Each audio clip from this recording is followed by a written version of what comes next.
sa selda ng mga api. Landas ko'y nagdilim sa kalungkutan, mga mata ko'y luhaan at di alam ang gagawin sa loob ng rehas na bakal. Kay hirap ipaliwanag ang katotohanan, dukha lamang ako at walang yaman.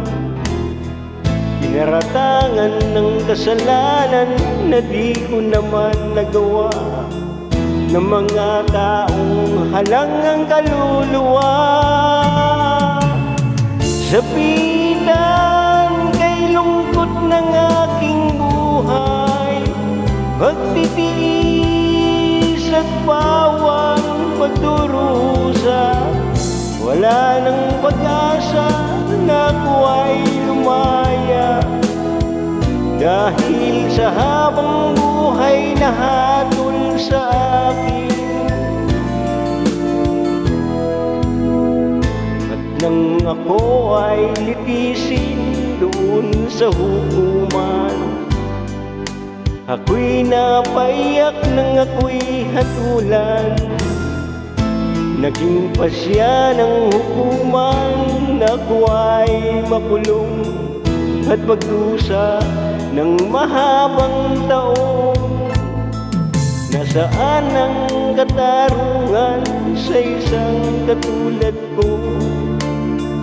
Di ba't batas natin ay pantay-pantay?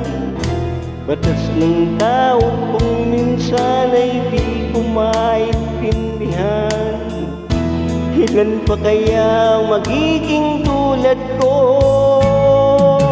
Sabitan kay lungkot ng aking buhay, pagtitiis at bawang pagdurusa, wala nang pag-asa na ako ay lumaya. Dahil sa habang buhay na hatol sa akin. Sabitan kay lungkot ng aking buhay, pagtitiis at bawang pagdurusa, wala nang pag-asa na ako ay lumaya. Dahil sa habang buhay na hatol sa akin. Dahil sa mali